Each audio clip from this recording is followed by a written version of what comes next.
Duke folur për zbatimin e vendimeve të Kongresit të 5 të partisë për vënien e interesit të përgjithshëm mbi Në fillim ishte kinemaja, më pas televizioni. Ato na ushqenin me kronika gri, me shumë propagandë dhe pak të vërteta. Fjala zhurmues ka ngacmuar në memorien tuaj. Ka bërë zhurmë në skutat e thella të kujtimeve, duke sjellë në imagjinat televizorin Iliria Bardezi. Një televizor me një bandë të vetme, atë të VHF-s. Bandën tjetër UHF e sajuam vetë me atë që quaj kanoçe e grupit.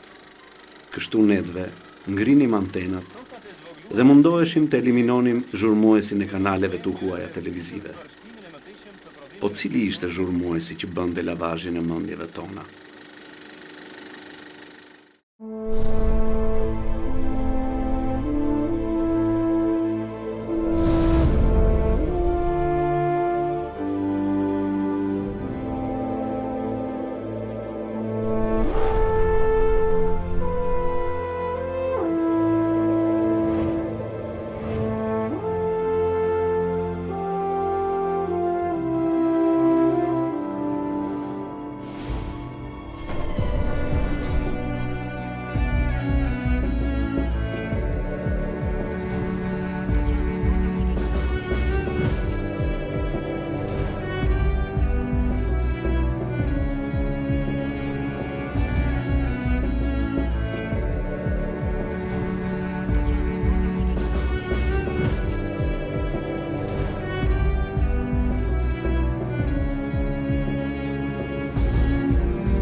Mirë mbrëma, sonte do të qëndrojmë në një nga historitë më absurde të periudhës së diktaturës.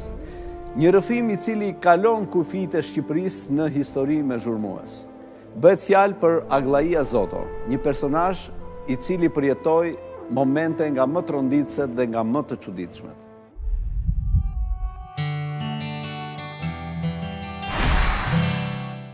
Le të fillojmë të bëjmë një biografi të shkurtër tuaj. Ju u lindët në Himar. Po, jam lindur në Himar në vitin 1926 dhe shumë e vogël, disa muajshe, prindrit më morën në Francë, ku kishte emigruar babai im, edhe kështu që unë u rrita në Francë. Babai tim kishte një kafe restoran në të cilën mblidheshin të gjithë të aratisurit kundra regjimeve zogiste të Ballkanit, greke, jugoslav, bulgare të tjerë, edhe kishin si qendër tek lokali i babait tim, i cili ishte bashkëpunëtor shumë i ngushtë i Ali Mxhelos, Ali Këlmendit, edhe Omer Nishanit, miqësia me të cilën mbeti deri në fundin e jetës së tij, kur ishte presidenti Demokracisë Shqiptare, Republikës Shqiptare. Kështu që baban tim e ngarkojnë me detyrën që të kthehet në Shqipëri edhe të bëjë një organizim të lëvizjes demokratike, antizogiste, antimbretore.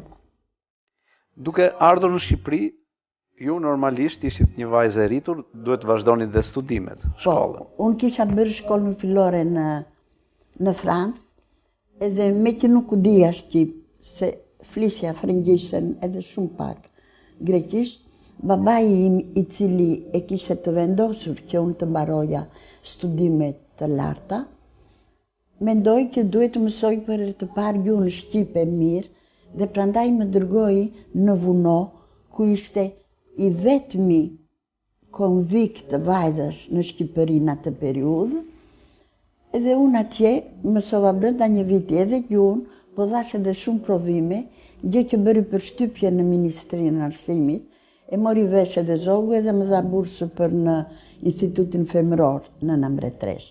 Edhe isha aty, aty më gjeti okupimi italian, edhe neve ishim të organizuara, na drejtonte Nako Shpirua, Kemal Stafa, me të cilën kam patur edhe kontakte personale, shpesher na thrisnin me Margaritën, me Ramize Gebren. Shokjet e mia më të ngushta ishin Ramize Gebrea, Margarita Tutulani, Liri Belishova. Pastaj atje kishim dhe Vera Pojani, kishim edhe Nefo Puton, edhe Vito Kapon, edhe të tjera, po ishin më pak aktive se sa ishim neve. Këto ishit ato vajzat, nga u morë dhe spundoja për filmin Vajzat me kordelet kuqe. Po. Edhe qarë bënim neve? Kur na vinin të këndonim këngët fashiste, neve nuk këndonim, po bënim zhurmus kështu, nuk këndonim. Nga ana tjetër shkronim vdekje fashizmit, liria e popullit dhe për ato. Na thoshin të bëjmë ca gjëra që na dukeshin jo patriotike, neve nuk i bënim, edhe kështu na përjashtuan nga shkolla. Edhe për një kohë të gjatë, do me thënë, unë isha ilegale dhe bashkë me Nere Marën, nga do gjenë me Margaritën, me Ramizen, shkonim në për fshatrat e Tiranës, edhe bënim propagandë dhe jiprim traktet që na jipte Nako Shpirua edhe pra kishtë rënë në kontakt me idet komuniste? Ato trakte më tepër ishin për luftën antifashiste, po me frymën e së Majtës ishin. Edhe bëheshe një propagandë e madhe nga shtabi i përgjithshëm i Ushtrisë Nacionale Qëllimtare, që të dalin vajzat të reja në lëvizje. Mirë po, bregu i detit, sidomos Hibara, kishte lidhje me monarkofashistët e grek. Ata hidhin trakte dhe ju thoshin mos luftoni, mos ndihmoni lëvizjen e të tjera. Edhe kështu që babai im si patriot që ishte, edhe shifte që vajza nuk dilin, biles edhe të rinë shumë pak nga Himara, atëre i thash stabit përgjithshëm që unë do të dërgoj vajzën time, që e kam 15-16 vjeçare, do të dërgoj unë partizane në Mashk, që nëpërmjet punës së saj, edhe nëpërmjet punës së përgjithshme të Lëvizjes Nacionale Qëllimtare, të marrin kurajo të dalin edhe vajzat të tjera. Kështu që një ditë më zgjojnë shpejt në mëngjes, duke më përkëdhelur nga njëra anë, nëna nga ana tjetër babai, dhe më thonë Aglai, ngriu, se duhet të nisemi. Të niseshim për në qetë. Qeta e Bregut. Qeta e Bregut të detit. Kështu ju bët ishte e vetmja. Partizania e parë e zonës së jugut. Partizania e parë e zonës së jugut. Po t'ju them unë kujtimin e kontaktit tim me qetën e Bregut të detit, kur mbritën afër shpellës ku ishin ata, babai tim hodhi 2 pushke, një bombë, si që ishte atyre se mbaj mënd konkretisht, se sa për të dhënë sinjalin.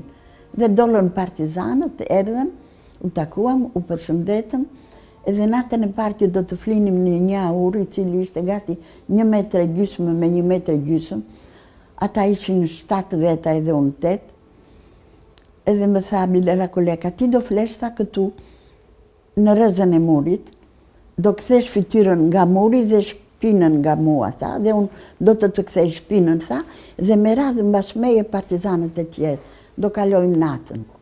Është për të admiruar ajo dashuria dhe ngrohtësia me të cilën na prisnin fshatarët e varfër të Kurveleshit, të Mesaplikut.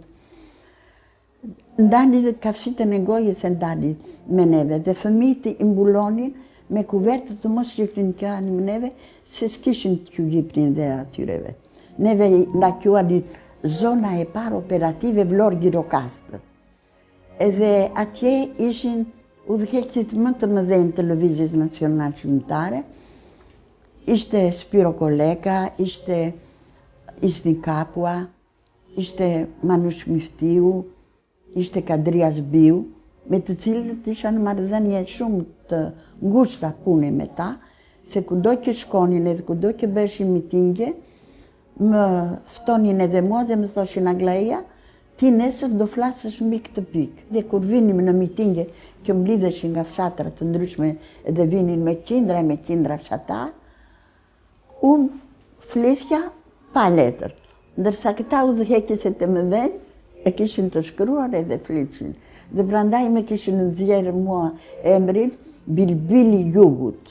Megjithatë, meqense emisioni ynë titullohet Histori me zhurmues, të qëndrojmë në një nga ngjarjet më të diskutueshme të periudhës luftës, e cila ka lidhje dhe me një shoqen tuaj, Ramize Gjebren.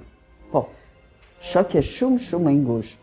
Puna qëndron kështu, në operacionin e madh të Dimrit, Ramize Gjebren, Biroja Politike e Partisë Komuniste Shqiptare, e dërgon si të deleguar për të mbajtur kontakte dhe për të ndihmuar udhëheqjen e zonës së parë operative Vlorë Gjirokastër. Dhe kështu në këtë operacionin më i madh gjerman, operacioni Dimrit i 44-s, Ramizeja ishte me neve, me qetën e Bregut, e cila ishte rritur, nuk ishim kaqër shumë, po vajza nuk ishte akoma, isha vetëm unë. Edhe ditën kalonim, bënim punë, udhëtonim, bënim bledhje gjëra të tjera, dhe në darkë blidheshim në gjëra urë, edhe Ramizeja me Zaho rinin në një anët të Orxhakut, unë në anën tjetër dhe partizanët. Partizanët mbas janim një kafshit bukë, shkonin e flinin dhe sa neve rinim më vonë. Ishte krijuar midis Zahos edhe Ramizes, nga vetë bashkëpunimi dhe nga vetë roli të dyve, një lloj ndjenje shoqërore, miqësore, shumë e fortë.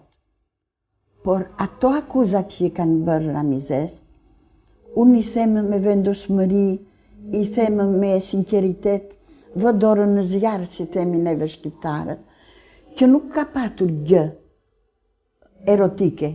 Një lidhje dashurie. Në lidhje dashurie me ata. Ramizeja ka pas qenë e lidhur... E fejuar me Nakospiron. Po. Edhe Nakospirua e ka respektuar dhe ka dashur kaq shumë, sa që mbasi u pushkatua, nëpërmjet të Nakos, Biroja Politike dërgoi një kurrier që thoshte, të mos pushkatohet.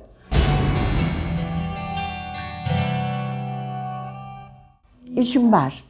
Edhe vjen një kurrier nga shtabi i zonës së parë operative Vlorë Gjirokastër, me shefqet Peçin në mes, edhe thonë, të niset urgjent dhe të vijë në shtab.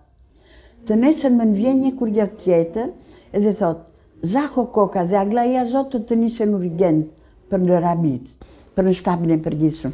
Edhe mbrimën neve atje, shtabi ishte në një shtëpi, një katëshe, po me katua poshtë, do me thënë kisha një 10 shkallë të hypje, edhe poshtë ishte për kafshët, dhe latë kishte vetëm 2 dhoba. Në të djathtën ishte një dhomë që kishte shtabi, një korridor i ngushtë, dhe këndej ishte një aneks i vogël, prapë me Orxhak. Hypëm shkallët, futemi në korridor, edhe shofim të 2 portat ishin të hapura. Porta e shtabit edhe porta tjetër. Po në portën e shtabit, pa më brënda që ishin anëtarët e biros politike, ishte të gjitha ta që ishin atje, edhe në këtë anë ishte një vajzë me një bisht flokësh që shkëlqente si arë, mbuluar me një thes dhe lexonte këmbë kryq për para Orxhakut. Nëse u futëm brënda, u përshëndetëm me Manush Miftiun, me Isni Kapun, me Shefqet Peçin, me Kadrias Biun. Edhe më thotë Isni Kapua, Aglai do të takosh Ramizen? Po i thash, pa tjetër, po pse këtu është Ramizeja? Thashun, po t'ishe Ramizeja, këtu do t'ishe me juve, ku është Ramizeja? Tha, kalo në dhomën tjetër, tha, dhe mos pyet shumë. Takoje, tha. Vete unë edhe, derisa e dija që ishte Ramizeja, po nuk mund të përfituroj o kur, unë kjera mizeja është atje dhe mbuluar me një theshtë të pastër, sigurisht. Edhe i mbyllë sytë. I mbyllë sytë për ca sekonda, dhe pasaj ajo kthen kokën kështu, unë heki duart, më shikone dhe më thot, Aglai, ti je? Po i thash, unë jam, po ti këtu, pse çfarë bën, i thash. Edhe si që kishte librin në dorë kështu, ma ktheu, edhe pash këtu që shkronte, La Condannata, italisht e dënuara. Po më vonë, thash me mendjen time unë, si është e mundur që Ramizeja pikërisht në atë kohë lufte dhe në përbrinjat e mesaplikut e të Kurveleshit, të ketë gjetur atë libër.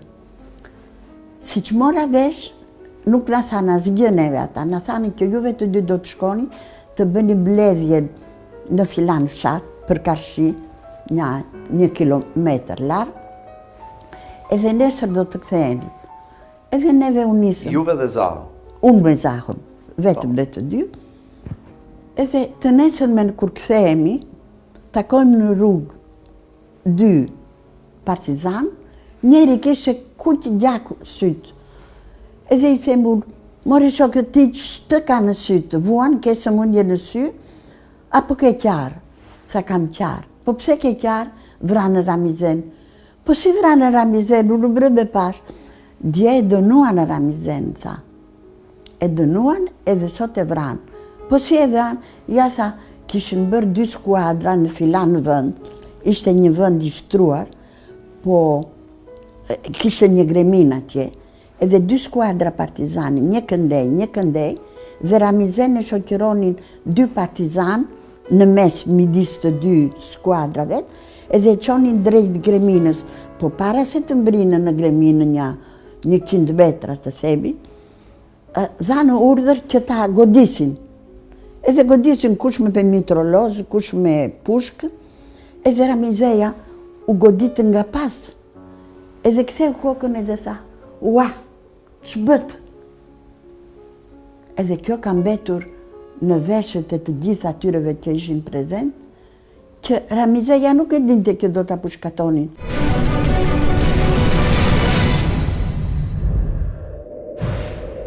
Motivacioni për immoralitet, do me thënë për lidhje dashurie në kohë lufte, që për mbi të gjitha është atë dhe është lufta, është fitoria dhe paqja. Dyshoj për një lidhje me Zahën Kokën?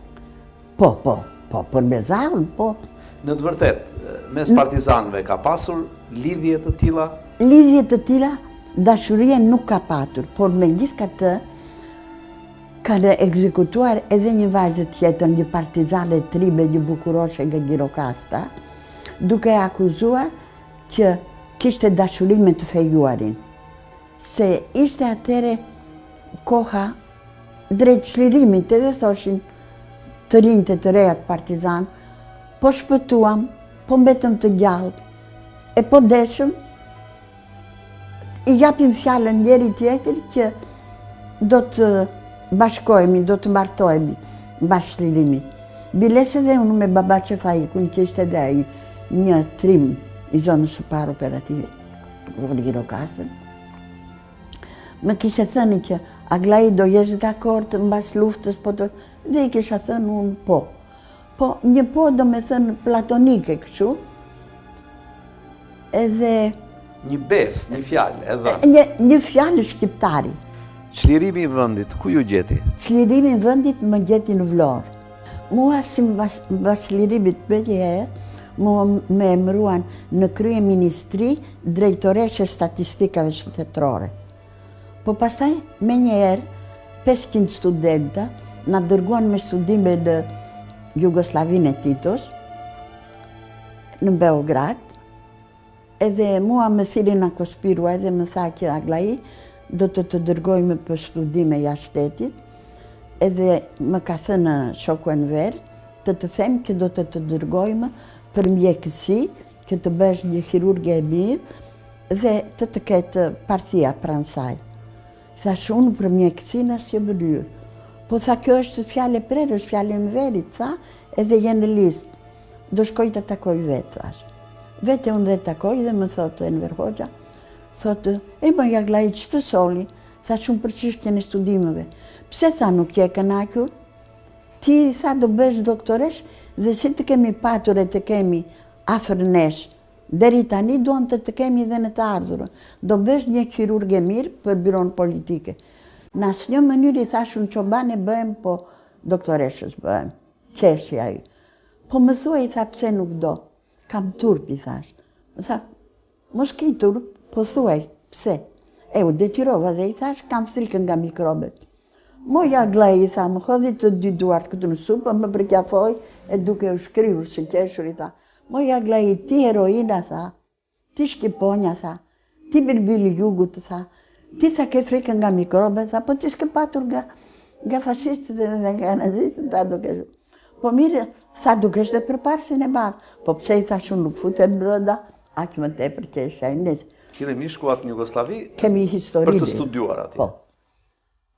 Për drejtësi, shkenca ekonomike dhe juridike. Shkenca juridike, ekonomike, politike. Mirë po ndodhi prishja E marrëdhënieve. Midis Stalinit dhe Titos, edhe Shqipëria u detyrua të tërheqi 500 studentë, edhe dërgon byroja politike një listë me 13 studenta, midis të cilëve 11 djem, edhe 2 vajza, shpresa Gega edhe unë, të qëndronim aty që të na shpërlash nga ambasada, të na shpërndajsh material propagandistik, kundra Titos, kundra revizionizmit, dhe neve të bënim propagandë. Mirë po ishim në gojën e ujkut, UDB-ja nuk ishte një sigurim i çfarë ndoshëm, ata ishin të tmerrshëm. Edhe kështu punuam sa punuam neve, po na erdhi rada që na burgosën. Si ndodhi? Një mëngjes, erdhen, unë isha në një nga konviktet e studentëve të shtëpia Ivo Lola Ribari në Beograd. Unë isha atje me ca Jugoslave. Shpresa ishte në një tjetër, nuk e di ku ishte. Vine një mëngjes në ora 5, pak dhirë mirë, 2 bura me kabardina të bardha, edhe me republiko të zezë, më marrin mua si thes nga krevati tim dhe me edhin të krevati tjetër.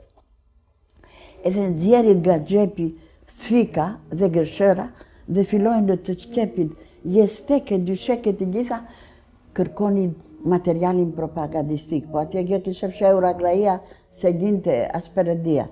Nese, nuk i gjetën material, po kishin provat që e bënim atë punë. Edhe na ishte dhënë urdhri që të flasim hapur kundra Titos. Më marrin edhe më çojnë në Udba. Më çojnë atje dhe më fusin në një dhomë 1 metro katrore, mbushur me bubureca. Më morën pasandaj, edhe më quan të një general, edhe më qortonin e më shanin e më flisnin, që të them kush na organizon që bëjmë neve propagandë kundra Titos, dhe pse bëjmë propagandë kundra Titos. Pastaj më morën edhe më qonë në stacionin e trenit, edhe më hypën në tren, në një vagon që shkonte rezervuar për UDB-n. Nese, edhe unë nisëm neve, unë nuk e dija se për ku, po mora vesh që ishte për në Prishtinë. Para se të mbrim në Prishtinë, në një nga stacionet, hapet dhe rajon, nga 2 civila, edhe shtynë brënda, shpresa Gegen, me duar të lidhura. Kur pashë shpresën, unë si kur fitova prap verën. Mbas pak, mbas do një ore, mbritëm në Prishtinë, zbritëm, edhe na quan në polici. Policia ishte në një ndërtes 3 katëshe, e kosë mesjetës, e kosë otomane. Edhe na hypën në katin e 3, u futëm në një zyrë, një tavolin me 2 bura në këmbë, me roba ushtarake, jeshilje, fliqi shqip midis tyre. Dhe mbas tyre ishte një dritare gjysmë hapur. Mbas i mbaruan foljen ata, iku njeri dhe mbeti tjetri. Na ndante një distancë, aqë sa është gjërësia e tavolinës. Filoj ai të na flasi serbish dhe të na shaj. Të na shaj neve si imorale, të shaj Partinë Shqiptare, të shaj popullin shqiptar, të shajë udhëheqësin e popullit shqiptar, të gjitha këto gjëra. Po në një mënyrë kaq kosovar, shqiptar. Edhe unë në një moment edhe më pështynu bua, se më shiftje që isha i gërcuar unë, isha bërë si bish, një t'i dënë një shuplak, sa të kthej kokën kështu ai, një t'i dënë edhe një tjetër shuplak, u thyë xhami që bëri ai kështu, se ishte gjysmë i hapur xhami, i doli gjak këtej, një të shtypur një kopce, ai, edhe vjen një xhuxh që nuk ishte më i badh se 1 metër, një burr i moshuar. Edhe këtu kishte dryda, qelca e gjera edhe thot, këto do më falni edhe juve dhe ata që na dëgjojnë, këto prostituta shqiptare, po e tha me fjalën tjetër më të rëndë, do t'i qosh tha në katin e 4 të nën tokë te Kelia 307. Edhe na bera ylleve, edhe duke dalë nga dera e zyrës tha, moj të shkreta, qarë keni bërë tha, që ju qojnë në dëvarë. Nese, zbritëm shkallët, mbritëm në katin e fundit, edhe ecëm edhe atje në fund kishte një perde të madhe. E hoqja ju perden kështu, edhe pam ca shkallët të ngushta, si tek xhamia. Edhe u futëm në një korridor, jo shumë të gjerë, që në mes kishte dolape njëshe si ka patur në atë kohë juve jini të rinje dhe nuk e dini mbase, dolape njëshe, po me një qarje këtu edhe me një tel. Edhe duke ecur neve, ajo na bënte me një faner, na bënte dritë për ta ndjekur, shifrim njerëz brënda, dalonim aty këtu ndo një kokë, ndo një fytyrë, njeri shante, tjetri qante, tjetri këndonte, tjetri rullirinte, ishin njerëz kundërshtarët e Titos, të cilët kush e di se sa kohë kishin mbajtur atje në katin e 4 të poshtë dheut. Duke ecur, mbritëm djathtas, Kelia 307. Tha, këtu është vari juaj, tha. Kush ka hyrë këtu, tha, nuk ka shpëtuar. Edhe juve than, gjallës kini për të dalë që këndej. Na futi brënda, da bylli derën edhe iku. Edhe neve hodhëm një sy, po ajo ishte gati 1,5 metre, 4 ore. Po unë isha 1,70, edhe shpresa 1,80, si do shtrieshim. Po nuk ishte vetë malja atje. Shikuam qarë kishte, nuk ishte as 2 fije bari, nuk ishte as një karton, as një gazet, as një kuvert, as një gjë. Si do rinim neve? Tha, ndë një shpresa, u përqafuam edhe u kumbisëm në burë, edhe nga ka zënë gjulli atje dhe jemi rështitur, edhe unë si kam rënë në një pozicion kështu, shpresa kështu, kokën mbi gjunjtë e mia, e lash të flerë sa u zgjua vetë, u ngrit, edhe pastaj tha, moja Aglaita, po të kishim të paktën një tull për jestek, tha. Edhe të kishim, tha, një karton për 2 shek, tha. Po kështu si do bëjmë, tha, kishte të drejtë Marksi dhe Engelsi, tha, që thoshin që konditat materiale dhe rrethanësore janë ato që formojnë ndërgjegjën e njeriu, tha. Thash, ku të vajti në mënd Marksi dhe Engelsi në këtë poshin? E na kap një keshur esterike, e keshe s'kishtë të pushuar.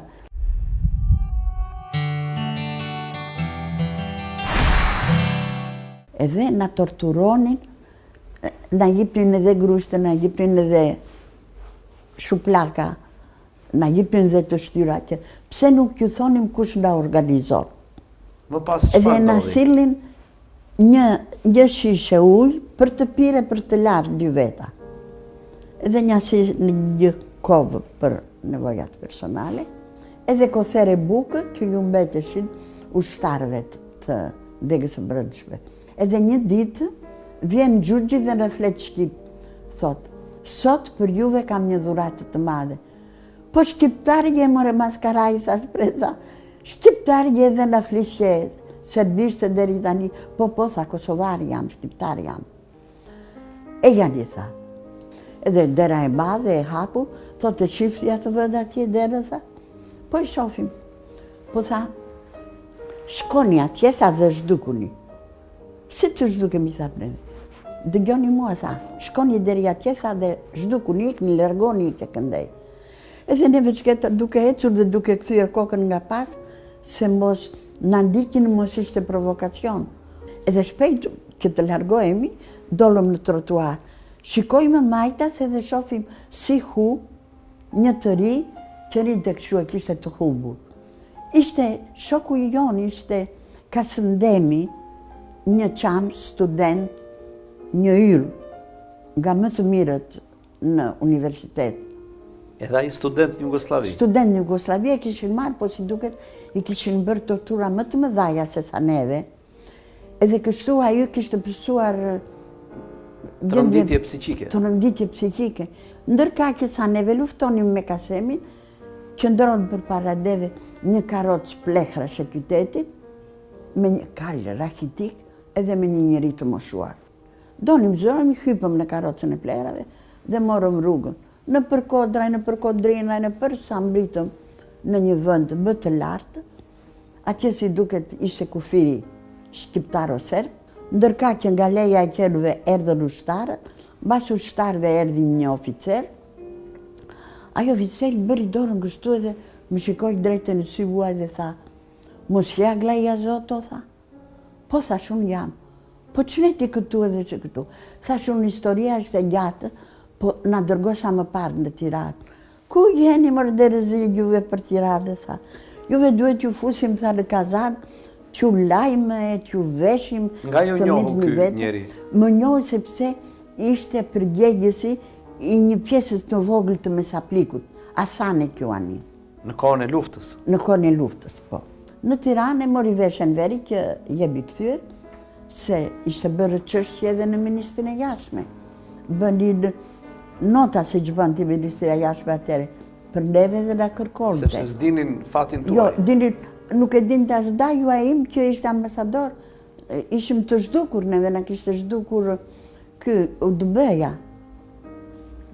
E më thretet me Hoxha edhe midis të tjerave të më thot, Aglai thot, kemi dhe neve, tha, pak faj, tha, që po s'kishim si të bënim, tha. Duhesh, tha, që një pjesë të qëndronte atje dhe të vazhdonte të bënte atë punë që keni bërë juve, tha. Si do qoftë, tha, tani çdo gjë do rregullohet, tha, edhe do vazhdoni studime. Unë mendoj për ty, më tha, të dërgoj në Bullgari, me që ke dhe Dajon Vasilkonomin atje, edhe gjuha ngjan edhe nuk do të kesh shumë vështirësi, edhe je dhe më afër. Dakord, dakord. Unë vazhdova për shkenca juridike, politike dhe ekonomike, e të tjerët kishin jo për mjekësi, jo për histori, jo për geografi, për shkenca të ndryshme. Atje, me që ishin vitet e para të pas çlirimit, legata, ambasada, festonte festat e çlirimit, festonte festat nacionale e tjera. Edhe na thëriste disa nga neve studentët e daluar. Kështu që në atë kohë, Gjorgji Dimitrovi, Vasil Kolarovi, Vëlko Çervenkovi, që ishin 3 antarët e internacionales së tretë botërore komuniste, vinin në ambasadë dhe kërcenin vale shqiptare, popullore, vale bulgare, kërcenim dhe neve bashkë me të. U njojta unë me të 3 dhe sidomos Gjorgji Dimitrov më ka ftuar shumë në shtëpinë e tij se më donte shumë edhe shoqja. Roza Dimitrova ishte nga Spanja. Edhe atje u bë dhe kongresi botëror i grave dhe midis të ftuarve të tjerë të nderit, ishte edhe Doloresi Baruri, pasionarja. Edhe unë isha si përkthyse e disa grupeve, edhe vetë më prezantuar edhe me Doloresin, është një nga personazhet më të njohur të lëvizjes komuniste. Komuniste ndërkombëtare.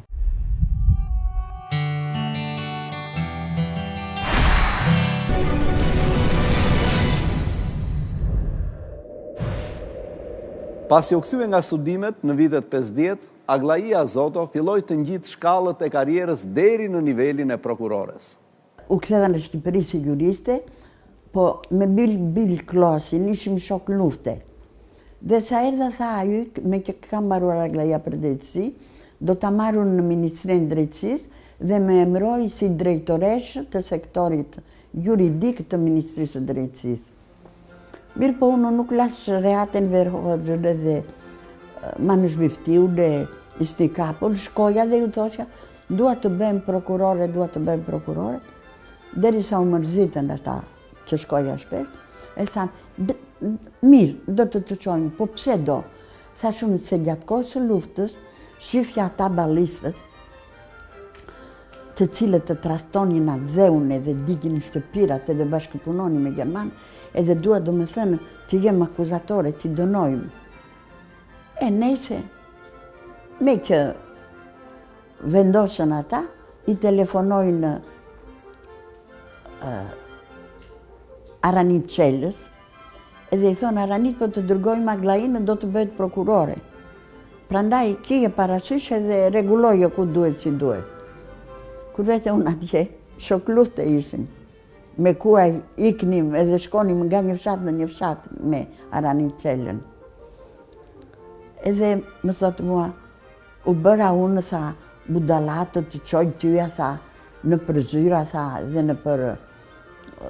në për dhomat e gjyqësore, tha, ti e qapajeve, tha, unë ty do të dërgoj në veri, tha, atje që anglo-amerikanët hedhin diversantët, që të sabotojnë popullin tonë, vendin tonë, të hedhin helbëra në përujra e bëraso, do shkosh, tha, me Enver Rexhon, që është hetusi më i fortë edhe hetusi më i çuar i degës së punëve të brendshme, i ministrisë së brendshme, edhe ju të dy, tha, kur t'i kapin diversantët, do t'i mirrini juve, do t'i hetoni, do bëni akt akuzën, edhe mbaroni me ta, pastaj dhe vinin në Tiranë edhe prapë. Edhe kështu vazhdova të jem hetuse prokurorisë përgjithshme një vit, edhe pastaj me insistimin tim, më së fundi, më bën prokurore, zëvendës prokurore. Kur keni qenë hetuse në këto rastet e bandave të diversantëve, çfarë ngjarjesh, fenomenesh keni vënë? Fenomene, të gjithë këta ishin shqiptarë që dërgonin si diversant. Edhe shikoje me të vërtet, edhe nga mjekrat, edhe nga sytë, nga vedullet, nga qëndrimi tyre ishin me të vërtet, si të thuash, lumpeni i shoqërisë. Po, ne vrikose që shumë ky hetusi i degës së punëve të brendshme, edhe i rifte me grushta, i rifte me shkelma, i hitte poshtë, edhe i shkelmon të i thoshja unë shokën verë. Mos, kështu se do në mbeti në dorë dhe në vend të dënojnë ata, do të dënojemi neve. Edhe ajo në vrikosur të thoshte, kënd, maskarejnë, këta janë armik të popullit, i dërgojnë anglo-amerikanët që të na helmojnë fshatarët në përliqente, në përullat, e të vrasin popullin, e të bëjnë sabotaje, në përzyra, në përministrira. Nese, mbaroj një vit, edhe pastaj, unë bëra prokurore. Ku e emëruat si prokurore? Në Tiranë. Keni drejtuar shumë seanca? Shumë. Rastet të ndryshme. Kishte raste vrasjese, kishte vjedhje, kishte abuzime, kishte sabotime, po jo ushtarake. Kështu që me vdekje nuk kemi dënuar, i kishte gjykata ushtarake.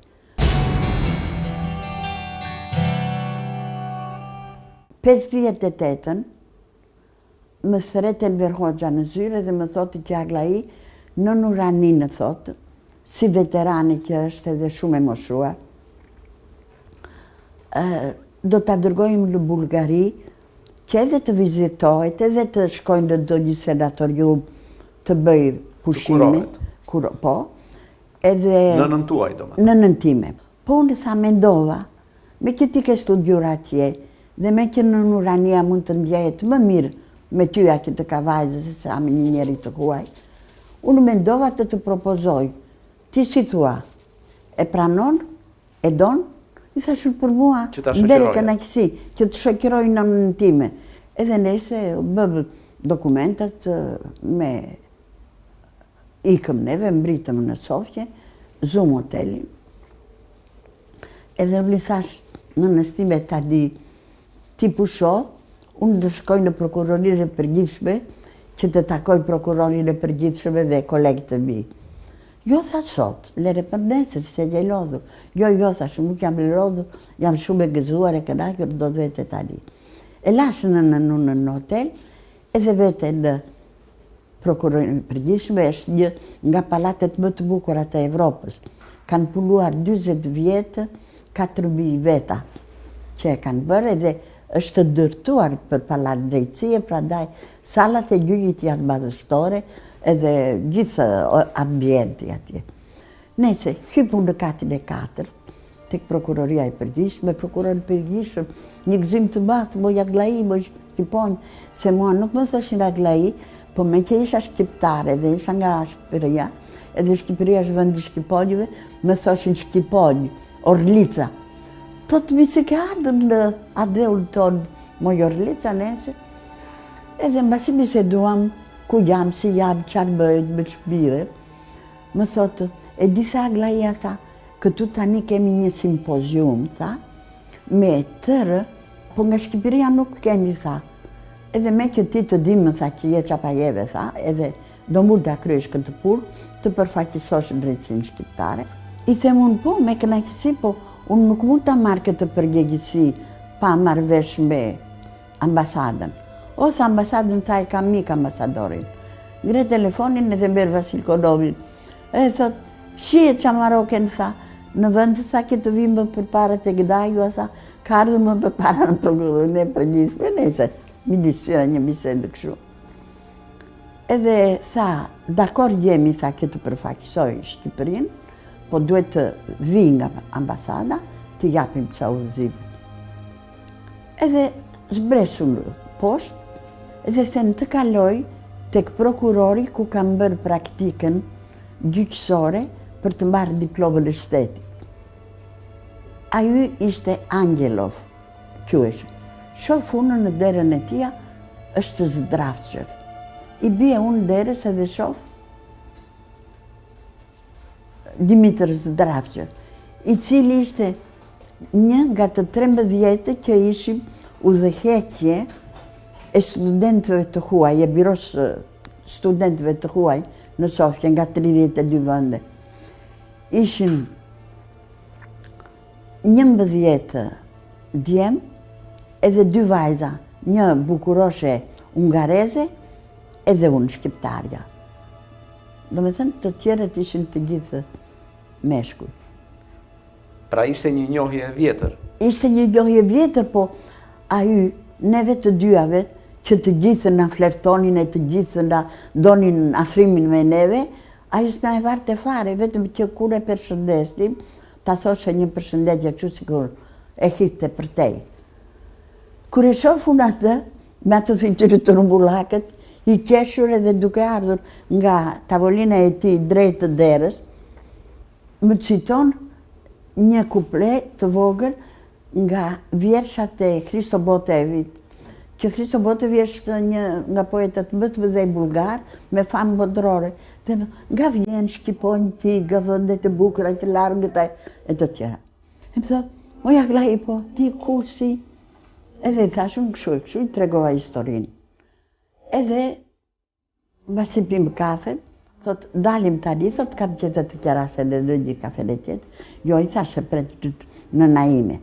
Tha, që shoqëroj, mirë, i thashun. Po kur vemi në hotel, dhe shef në Naime, dhe thot, akoma seri kjo u bashkua me meshkuj. Edhe u vrejtë në Naime, qishtje kjo punë. Edhe ajo e kuptoj dhe tha që pësojnë në nga kështu, ku ti shkonte në vëndje fanatizmi në rëstive. Nese, ndonjë 5 minuta në këm, unë përshëndetën thanë ato fjallet e zakonshme, edhe ajo iku edhe lam neve që të nesërme të na shoqëron të ajo në senatorium. Kur iku, mamaja ime e zëmruar më tha, Aglai, ki mëndjen, tha, s'kemi ardhur këtu, tha, për të mbetur, tha, edhe për historira, tha. Kemi ardhur këtu, tha, ti je patriote shqiptare, tha, ti ke luftuar për Shqipërinë, tha, edhe tani do të luftosh edhe më shumë, tha, për ndërtimin e regjimit socialist. Për atë nuk u kisha dhe ndonjë simpati se ajo ishte i vretër, po tani gjeta një njeri tjetër, edhe ishte dhe i bukur si bashku. Erdhë zënesme, ne quam nënën atje, ajo tha nuk të shofë mirë, tha, kur do here dhe ku do me këtë do më vishti, më tha. Po unë gjeta dhe për krahje nga ajo. Kështu që kaluam 20 ditë bashkë, duke shëtitur Bullgarinë, edhe duke bërë atë simpoziumit. Edhe kur mbaruam, tha, dua tha të përcjell, tha, do mund, po thashun me gjithë kef, do ketë shumë njerëz, i thash, do ketë nga Ministria e Jashtëve, do ketë nga ambasadat, do ketë nga të gjithë njerëzit që kanë të bëjnë me ambasadën shqiptare, i thashur, edhe me dajon tim, edhe, po unë tha, do dua dhe që puthë, tha. Po mirë, thash, me të gjithë do puthemi.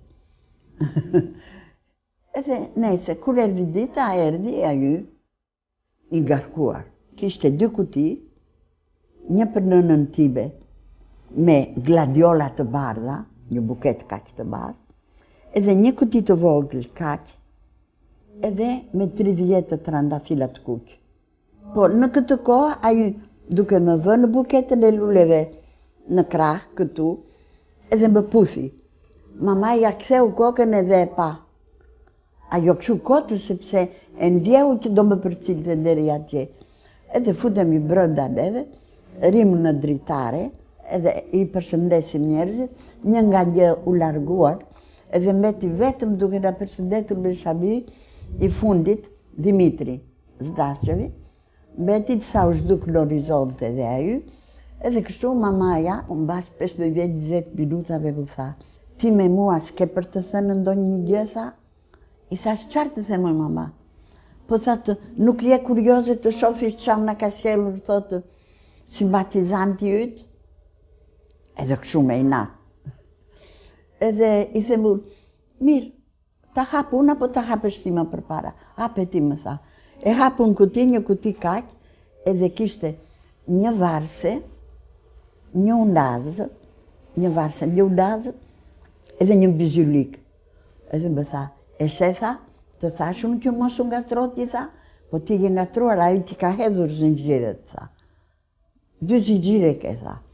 Një për në dorë, tha, këtë mos lëvizësh të bëzgjëta, edhe një në qasa të ka kapur, tha. Muj mama, po pse kështu, po pse ta marrun me të mirë. Nese, mritëm në Shqipëri, mritëm në Durrës, na prisnin atje njerëzit, edhe 1-2 kandidatë që donin të fejoheshin me mua, po unë s'kisha prerë fjalë, edhe fillova punën unë rregullisht në prokurori, kur një ditë dëgjoj të telefoni, në momentin që isha veshur dhe do të dilja, i ngre, edhe thotë, tu një tjeta glaja, thotë, jam Dimitri.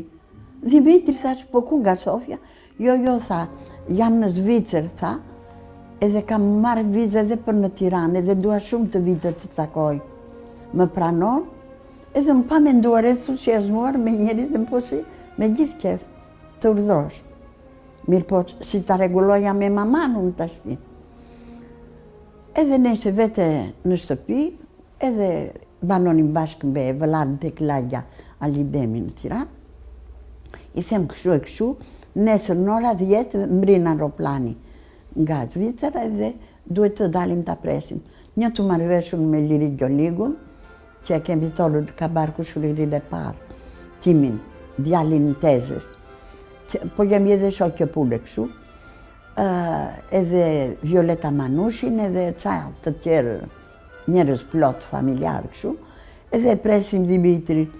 E presim Dimitri, po tani, mamaja thot ta qojmë në hotel.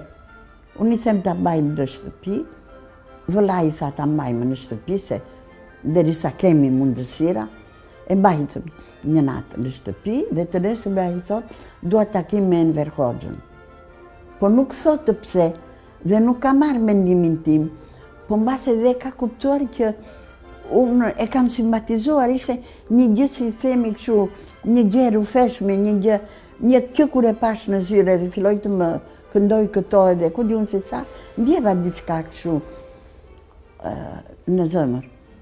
Bisedoj unë me sekretarin e presidentit, sekretari ishte nga Vudoj, nga Keparoj dhe ishte shok lufte.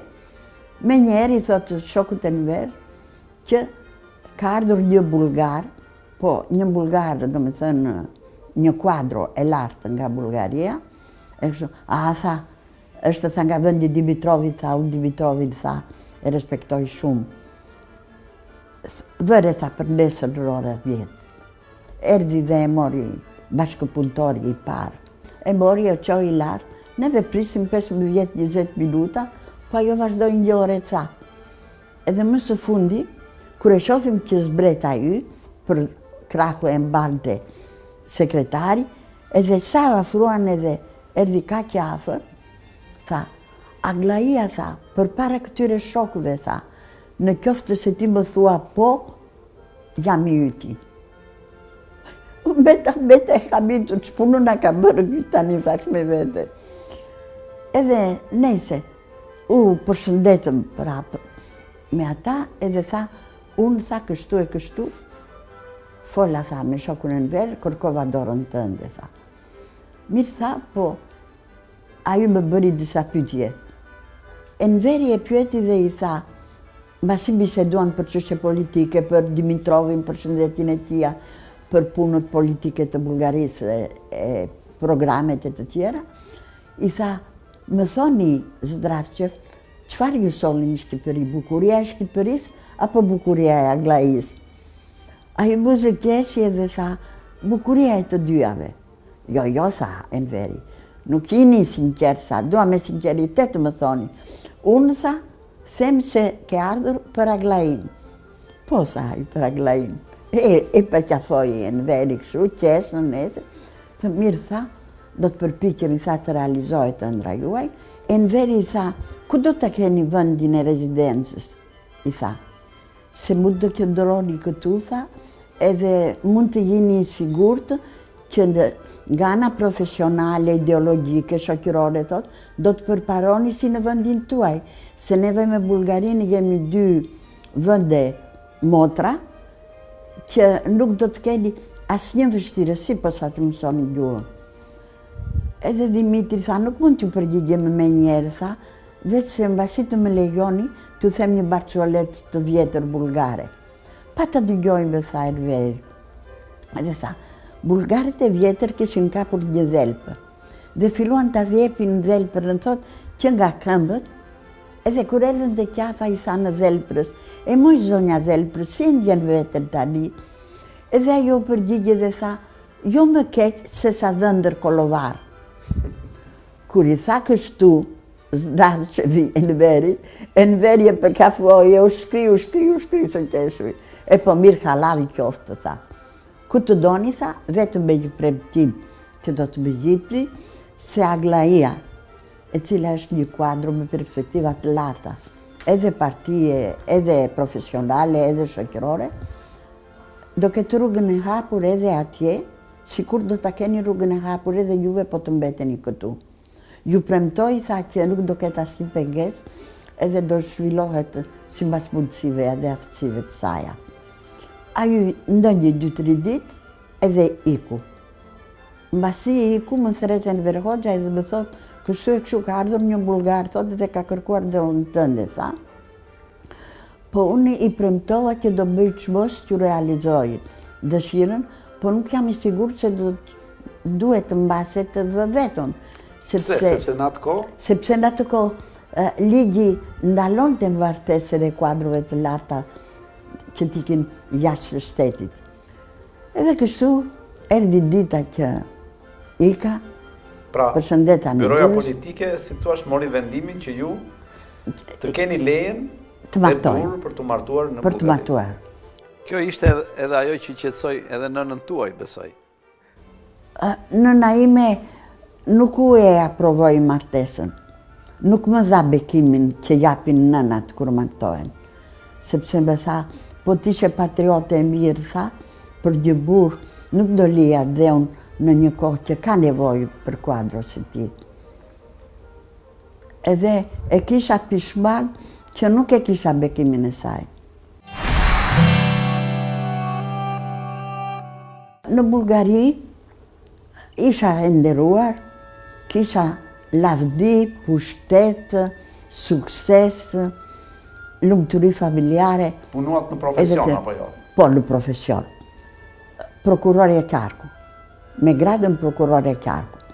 Pastaj më bënë edhe prokurore të përgjithshme dhe më së fundi me emruan në zëvendës ministre, pikërisht në atë kohë. Mirë po, më thiri një ditë, më thiri presidenti Todor Zhivkovi, edhe më tha, Aglaia, tha, që janë këto gjëra që dëgjoj, tha. Dëgjoj, tha, dhe njerë ma ke thënë edhe mua, tha, po nuk e besova, tha. Thua që kemi të kaluar fashizmin, tha. Si është e mundur, tha, të thuash këto fjalë, do të presin gjurë, e pa kënaqur jeti, qartë të mungon. Zhivkovi ishte kreu i shtetit bullgar. Ishte kreu i shtetit bullgar. Mbas vdekjes të Dimitrovit. Ndërkohë, çfarë fenomenesh po shifnit ju gjatë kësaj periudhe në Bullgari? Gjatë kësaj kohe, para që fillova të shoh korrupsionin në gjykat, fenomeni që vajzat që mbaronin universitetin, të gjitha bënin akime që atje ku shkojnë të gjejnë punë, përgjegjësit të duan t'i kalonin më përpara nga krahët e tyre dhe shtati tyre dhe pastaj t'i emrojnë. E treta, në ligj dënohesh mendimi baras me veprimin. Gjë që nuk ekzistonte në asnjë nga vendet e tjera diktatoriale. Edhe veç kësaj nuk jepin pasaport që njerëzit të shkojnë të shohin njerëzit e tyre. Është një shkelje flagrante të drejtave të njeriut të mos mund të shohi fëmijët e tij që ka jashtë shtetit e të tjera. Pastaj nuk të linin të kishe një punë të dytë. Ishte një rrezik i madh, dënoheshin me burgim ose me punë të detyruar, po të hapnin një punë të dytë se rrogat ishin shumë të vogla. Pra, edhe në Bullgarinë atyre viteve. Në Bullgarinë atyre viteve dhe kishin filluar. Pas viteve 60 që u vure me ardhjen e Khrushovit në pushtet, një lloj liberalizimi, viheshin shenja të një sistemi totalitar dhe diktatur e egër komuniste edhe në Bullgari. Po, edhe unë kisha miqësi të madhe me antarët e byros politike, të cilën e kishin zyrë në komitet qendror, edhe ishin atje Mihajlovi general, antari byros. Mirë po kur vajta herë në fundit, bas një 2-3 vjetë që kontaktonim edhe flisnim për shkeljet që shifja për çdo ditë. Së mos për shkeljet e drejtave të njeriut, që ishte flagrante.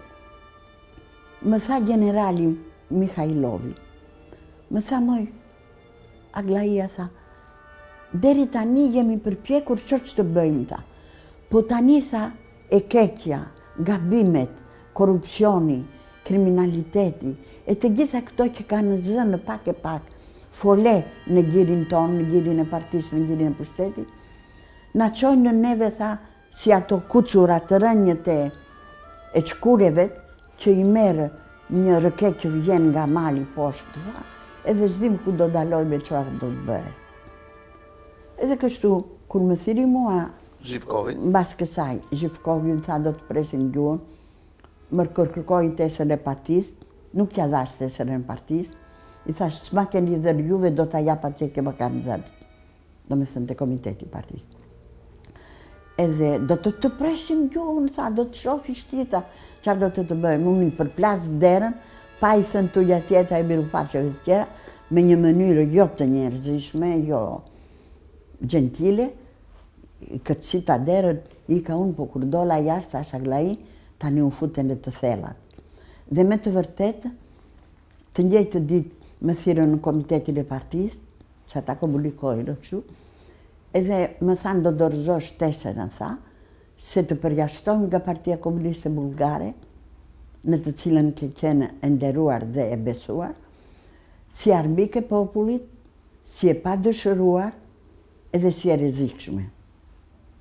Thash, e pa dëshëruar dhe rrezikshme nuk jam unë, po jeni juve që keni devijuar nga ato premtime që kemi bërë popullit në luftën nacionale qëllimtare, edhe në ditët e para të këtij pushteti, që ishte një rëzor në fillim që premtonte, po që është bërë me të vërtetë regjimi më i egër, më i ashpër, më tepër se fashizmi. Prandaj, merreni tesër i thash, ma keni dhënë dhe ju a kthej, po mendimet këtu, edhe në shpirt, nuk mund t'i cënoni, thash. Unë rrugën time do t'a vazhdoj.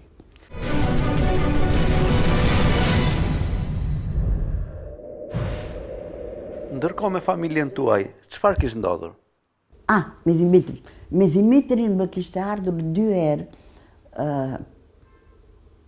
Ministri Punëve të Brendshme, që ishin shok lufte, Kadrias Biu, që i kishte thënë Elferi të vi dhe të më biti që të ndahem me Dimitrin, që të mos më konsideroj revizioniste, si gjithë Bullgarinë revizioniste, edhe të mos më qonin familjen nënën vëllezërit në burg, dhe deri në generatën e 7 t'i qonin në Lushnjë, në Mesaplike, në ato vende që bëshin internimet e Bekir Ballukut e të tjerëve. Veç Kadrias Biut që kishte ardhur 2 herë, kishte ardhur edhe Alekosheti, kushëriri im, që ishte punonjës i lartë i Ministrisë së Jashtme. Të cilët ju bënin presion? Jo presion, propozonin dhe insistonin që të zbatoja urdhrin e Enverit, që të mos mireshe se familjen time si ta internon, si ta fusin në burg, që kemi 10-20 medalje në familje. Se nëna është dekoruar më vete, babaj në vete, familja në vete, vëllai dhe motra në vete, unë më vete, do me thënë mbet një kosh me dekorat. Ndërkohë, gjatë kësaj periudhe, nga 58-a, deri në momentin që Zhivkovi ju kërcënoi, isha e nderuar, punoja. Ju kishit ardhur në Shqipëri? Po, kishim ardhur në Shqipëri, në muajin e mjaltit, kishim ardhur në Shqipëri edhe kaluam edhe kryeqytetet e Evropës. Erdhëm, po kaluam nga Greqia. Edhe kur erdhëm këtu na thresin në sigurim, bashkë me burin, edhe na qortuan pse kemi ndaluar në Greqi dhe pse kemi takuar Dajon, vëllai e Dërdës. Edhe unë i thash, e mirë, po unë tani kam shtetësi të huaj. Mendoj që nuk është e drejta, edhe s'keni të drejta të njeriu të më thoni pse vajta dhe vizitova turistikisht, ose familjen që të njofi dhe buri im dhe këtu. Jo, keni bërë gabim, tha dhe herë tjetër, mos ta bëni në kjo. Nese, po buri im u zëmërua shumë, se unë ja përktheja. I tha, jeni në vete juve, tha, po juve, tha, fashiste jeni edhe fashiste të jeni. I tha atyre oficerave që na thirrën, nuk do sileshit në këtë mënyrë, me që të drejtë juve mua një qytetari të huaj, më ndaloni të jem turiste dhe të vete të vizitoj këtë dua, ku të dua, si të dua, sa të dua. Ky presion ndikoi në jetën tuaj, sepse ju u ndat me bashkëshortin. Po, u ndava, po nuk ishte vetëm kjo arsyeja, kjo është arsye kryesore që donte Shqipëria dhe në Shqipëri unë kisha familjen, nuk do sakrifikoja unë lumturinë personale për karshi ka që vetave të familjes. Po është edhe ana tjetër që ju thash që kisha filluar unë edhe isha bërë e pa dëshirueshme, tjetër që më duronin sa më duruan deri në atë periudhë. Po isha i vetmi opozat i partisë bulgare edhe i qeverisë bulgare, i politikës së tyre, i taktit të tyre, ishte shumë i tmerrshëm. Më lehtë të bëje punë propagandistike në regjimin fashist, si që kemi bërë në fakt, dhe në regjimin gjerman, diktaturat nga më të fortat në historinë njerëzore, se sa bëje të diktatura e Enver Hoxhës. Ajo është diktatura më që njerëzore, më e shëmtuar, më e vështirë, më pa kufi. Pra, vendosët që të jepni dorëheqjen përpara prokurorisë. Prokurori përgjithshëm ministri brendshëm, ministri i jashtëm, drejtori i kuadrit të prokurorisë së përgjithshme dhe të ministrisë së brendshme, të gjithë të mbledhur atje dhe prokurori i përgjithshëm mbante shkresën që kishin bërë gati që të japun dorëheqjen dhe i vallëzonte si balerinë në dorë, i dridheshte dora prokurorit, se dinte që të jepja unë dorëheqje nuk do ta besonte njeri, se me atë pozitë, me atë situatën që kisha e me atë jetë që kisha gjithë të mirat, pse do t'jepja dorëheqje?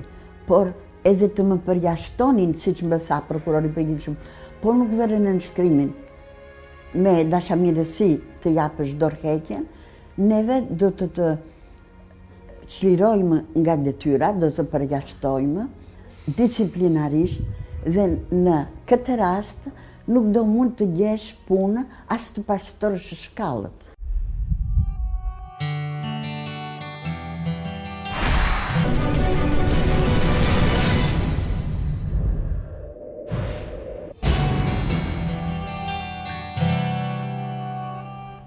Sa kohë ju mbajtën në këtë spital? Po, vajti afërcisht një vit, po nuk e dinte njeri.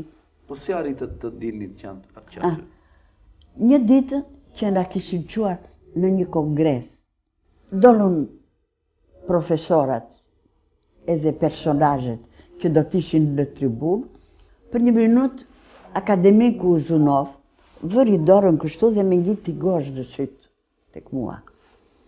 Edhe ju tha, pa prisni një qik, tha. Edhe erdi, si që isha unë në radhën e parë bashkë me të tjerë, më kap mjekën, më tund kështu, më jep një shuplak të lehtë këndej, edhe një këndej, më kap prapë këtu, ma tund edhe vagire dhe më thot, mos jeni prokurorja Aglai Azoto. Se isha bërë, edhe me ato robat e çpendinës edhe, si mos të bëkej. Edhe thot, po, unë jam. S'kisha zë. I them, po, unë jam. Edhe i thot, shpejt thot t'i qoni të sëmurët në krevatet e tyre, në dhomat e tyre dhe juve në zyrat tuaja, thot, Aglain do t'a marrë unë, thot. Dhe mbasi të bisedoj me të, do t'ju thëresh juve këtë ju jap. Udhëzime qartë të bëjmë, pse Aglain e njoh unë, nuk ka asnjë problem psikik edhe psikologjik, se bashkëpunojmë zyrtarisht edhe profesionalisht në gjykatë bashkë me Aglain, edhe duhet të nxjerrim këdej të shpëtojmë se siç më shifet është gati rreziku të marrimit. Edhe kështu më merr mua vebi në zyrën e tija, më hedh ca pika në një gotë uji e pi, më bën një gjelpër, edhe më së fundi më thotë, si ndjehen voj Aglai? Thash unë pak më mirë. E pastaj më thot, pa më thuaj, mund të më thuash që mba në mënd, si ke ardhur këtu, kush të soli dhe si të soli dhe pse të soli dhe qartë të thanë. I thash unë, historinë që ju tregova, që vajta në Nova Zagora, që më kthyen, që i Qerasa, që të nesërme nuk gjen në Rëçpendin. Që thua, more, kështu ta kanë bërë, më tha. E kështu. Unë tha, do të përpiqem të nxjerr këtej. Po ti e kupton që është shumë e vështirë, sepse unë duhet të luftoj me Ministrinë e Brendshme, me Ministrinë e Jashtme, me biron politike, me partinë, me shumë organe, tha. Por shpresoj se do t'ja mbri vetëm e vetëm me një kartë që kam në mëngë, tha, edhe di cila është, tha, është, tha, skandali diplomatik. Do t'ju them që në qoftë se Aglaia, që është kaq e njohur e shquar dhe e dashur në regjimin totalitar, si juriste e njohur e shkrimtare, gazetare, do bëhet një skandal politik i tillë që nuk na intereson si Bullgari. Deshën e pranuan, kjo është shumë e zgjuar nga ana e tij, që i vajti në mend një gjë e tillë. Edhe më donte shumë dhe ajo dhe shoqja kishin studiuar në Francë, edhe dinin që unë Francën e kisha si ande të dytë. Edhe kështu u bë, një ditë erdhi me pasaportin e kujt, edhe vizë për Francën. Po vinte disa herë dhe më bënte psikoterapi. Rinte gjysmore, 15 minuta me bua fliste, me jipte kurajo që do më xhirja ndej, që jeta s'ka mbaruar, që do kem akoma veprimtari, që idealet nuk do shuhen. Se ishte dhe ajo do me thënë për një shoqëri të drejtë dhe njerëzore, për barazi, për paqen botërore, për shkeljen e të drejtave të njeriut luftëtar. Edhe më tha, do të ta japë pasaportin basi të më japësh një premtim. E di tha që sa ke hequr e ke vuajtur, nuk të kanë thyer dhe nuk do thyesh ke këtë jetutje nga vështirësitë e reja që do të gjesh në Francë që do shkosh. Po duhet si revolucionare vërtetë që je të vazhdosh veprimtarinë tënde dhe t'ja bësh të njojtur perëndimit skëterën që kalojnë në regjimin totalitar komunist popujt e këtyre regjimeve. Edhe unë i premtova edhe mbajta fjalën. Franca, rrethet intelektuale pariziene, letërsia janë ndoshta momentet më të mira të jetës së Aglaia Zotos.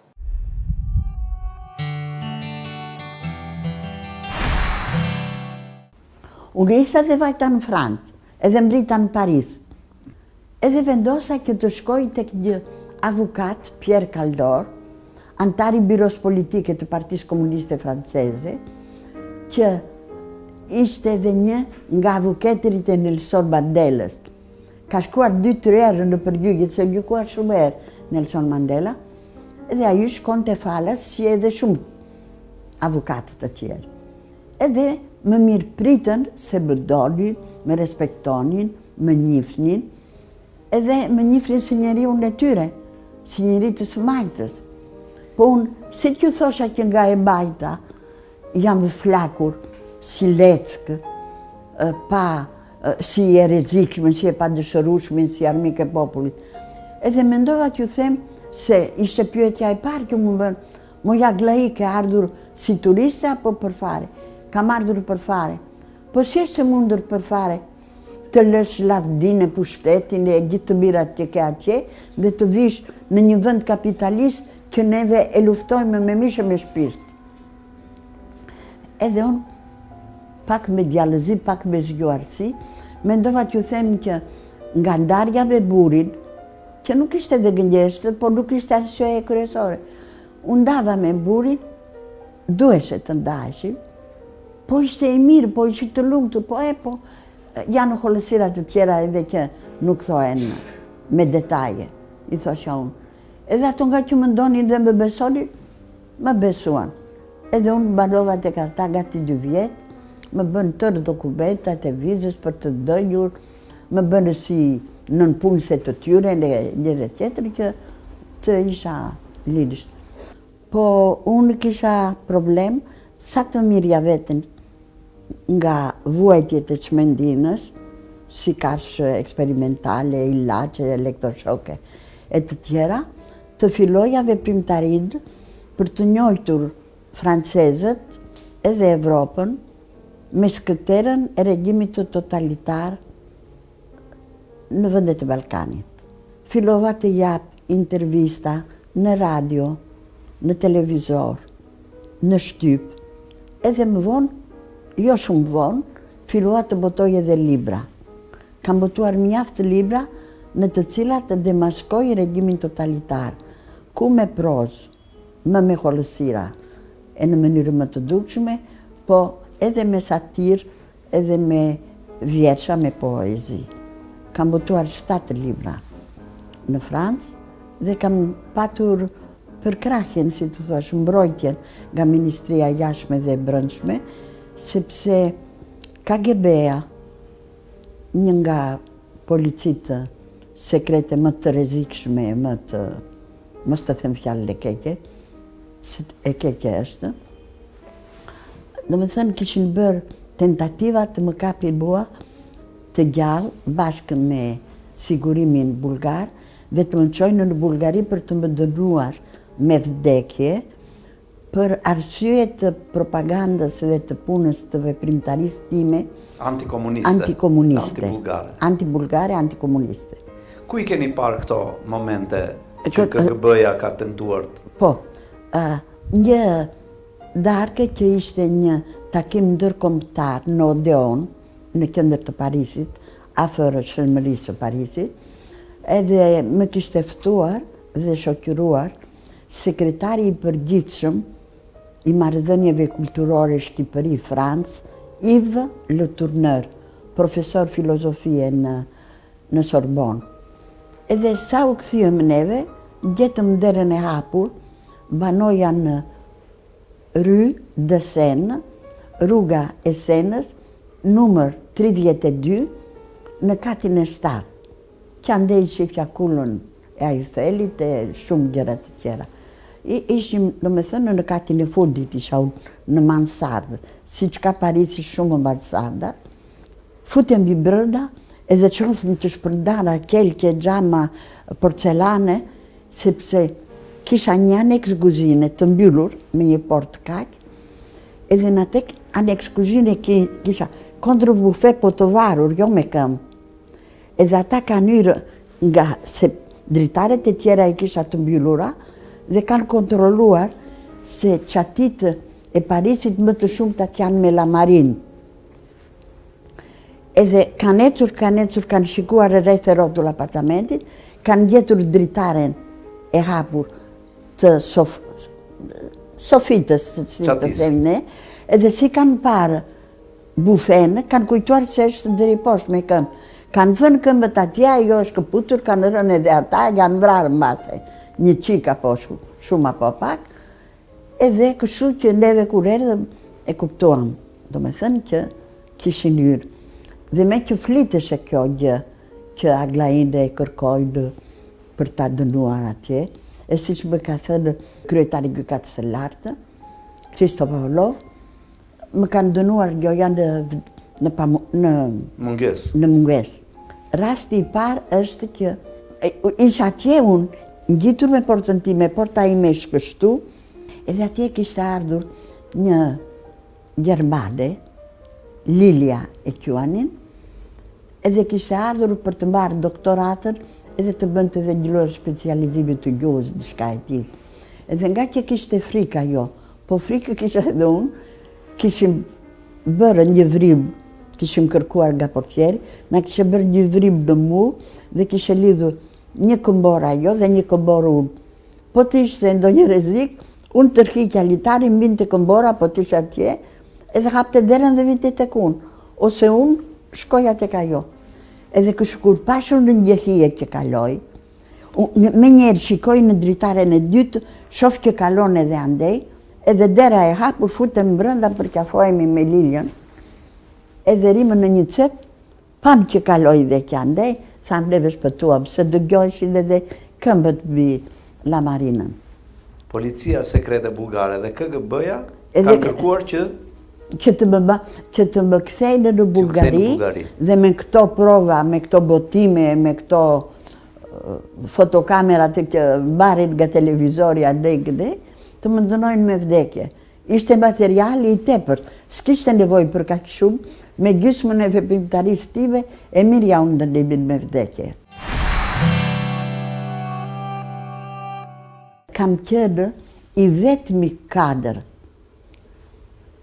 nga regjimi totalitar, ishte njëkohësisht edhe Solzhenitsini, i cili kishte bërë gulakun atere.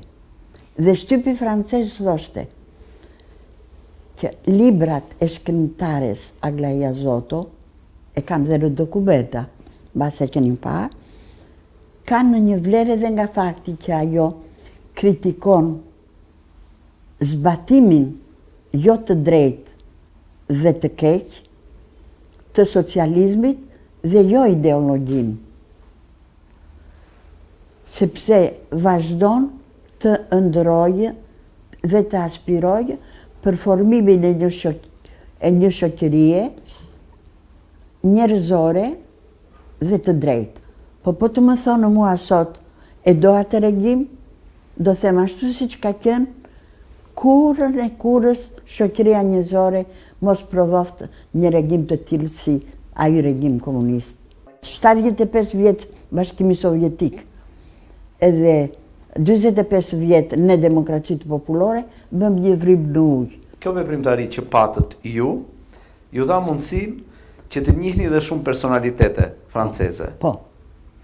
Ky Pierre Caldor avukati ronte në lagjen NI. Lagja NI është lagja e pasanikëve, të burgjezëve, e artistëve, e këngëtarëve, e njerëzve të më të shquar.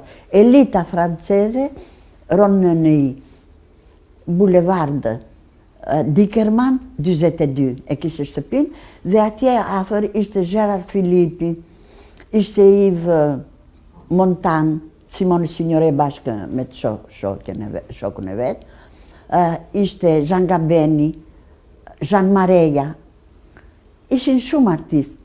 Edhe me të gjithë këta artistë që zura në gojë ishin të sëmajtës, edhe ishin edhe giton, edhe mirë në pjesë me Pierre Caldori në mbledhera ndej e këndej, mi njojti mua këta, po i njojta edhe vetun, se unë me veprimtarin time u bëra antare e fondacionit botror Arte, Shkenca, Letra. Art, Science, Letra. Edhe në vitin 75 më dekoruan me medalje argjendi si grua simbol për mbrojtjen e të drejtave të njeriut dhe pakjen botrore. Dhe këtë diplomën ma dorëzoi artisti i madh botror, Jean Gabeni. Të dytën, që e kam edhe atë të fotografuar edhe në dokumenta, është medalje botrore nga fondacionin botror Pro Patria. Dhe medaljen e tretë botrore në Greqi ma dorëzoi prefekti i Athinës. 3 herë jam dekoruar botërisht, po kam dhe dekorate të tjera, veç ato të luftës që kam 6. Kam një valizë plot. Me dekorata, me lavdërime, me shpërblime. Veç këtyre artistëve botror francez që pata fatin të njoh, edhe si antare e fondacionit botror të arteve, shkencave, letrave, ku ishin antare dhe ata edhe mur, po kam njojtur nga ana e Micheline Leroux, një franceze antare komitetit qendror të sindikatave franceze, që kishte lidhje me Mitterrandin, me që Mitterrandi socialiste dhe ajo ishte e sindikatave socialiste. Edhe kështu më ka njojtur edhe u simpatizuam reciprokisht, kështu që kishim edhe takime të pim një kafe, më ka thirrur në Champs-Élysées bashkë me Michelinën, po edhe në mbledhje të përgjithshme që janë organizuar. Kështu edhe kur erdha në Greqi, unë i dërgova urime, më dërgoi dhe ai urime një 2-3 herë, kështu që një nga letrat që më ka shpëtuar nga presidenti francez, François Mitterrand, e kam vënë në libër edhe është emocionuese, thotë që është emocionuar edhe që mburon vitin e ri e të tjera. Jetesën si e siguronit në Paris? Në Paris, veç që kisha për krahin e Pierre Caldor, që përsa kohën ndënja atje, kisha muaj për muaj një sasi që më jipte, si të them isha i sigurat si një rogë. Por, unë shikova të gjej, me 7 gjuhë që njoh, të gjej përkthime. Dhe dyta ishte kurioze, doja të njihja nga brenda mënyrën e jetesës edhe koncepcionet e francezëve të gjitha këto. Edhe nga që unë i vizitoja shpesh këto kishat, Vajtat e Madalena është një katedrale botërisht e njohur. Atje pashë në një tavolinë një grua që shkronte me ca bloke, ca deftere, edhe shumë gra rrethe për qark. Vajta edhe unë, nga kuriozitet një njerëzor, edhe thashë qarë është këtu, edhe me njerë më hodhi syt ajo gruaja që kishte bloket përpara. Edhe më tha, unë tha jam përgjegjëse e gjitha tyre grave që kanë nevojë për një këshillë, për një punë, për një ndihmë morale, për diçka, tha. Edhe me që këtu është katedralja, tha, edhe më lidhemi këtu, pastaj vem pim një çaj, bëjmë një diçka. Po juve tha cila jeni? Edhe i thash ca gjëra unë, mbi personin tim, mbi veprimtarin time, Tha, po që keni një njeri, tha, shumë interesant për të njohur, ju ftoj nesër për drekën në shtëpinë time. Kjo ishte nga aristokracia franceze, në San Michel e kishte atje pranë ku jetoja dhe unë, shtëpinë. Edhe më ftoi, unë njohtë, u bë më mirë, edhe i thash unë, më vjen në mendim, atë që ju thash, që të kontaktoj pak me aristokracinë franceze, po edhe me familje të thjeshta kështu të. Se me kjo shkruaj, dua të shkruaj edhe për Francën. Tha, do të njoh unë me disa mikesha të mia, tha, që janë, tha, disa janë, tha, nga familja mbretërore franceze, pasardhës, edhe disa janë nga bjelorusët, princeshat bjeloruse, Rusisë së Bardhë, që janë shpërndarë në përbotë, po sidomos në Francë ke shumë nga ata. Edhe do të njoh unë me ata, tha, edhe mbase të preokupojnë me diçka. Çfarë do mund të bëje, më tha mua. Unë i thash vetëm hekur, se për gjërat të tjera në shtëpi nuk i kam bërë edhe nuk jam në gjendje, po për hekurin shpresoj që një herë, dy mund të bëj ca gabime, do më bëj veretje, edhe pastaj unë do mësojmë edhe do ta bëj punën të mirë. Edhe kështu u bë, më njojti me dy. Një që ishte në Champs-Élysées, një mikesha e saj, edhe u bë më pikesha edhe vetë, edhe një ishte në Quartier Latin, atje ku banoja unë. Megjithse ju u morët me një veprimtari propagandistike kundër sistemi totalitar, ndaj qeverisë shqiptare ju nuk shkruat asnjëherë. Jo. Përkundrazi mbajtët raporte shumë korrekte me ambasadën të rregullta shqiptare. Kisha 10 vjet që kërkoja të vija në Shqipëri.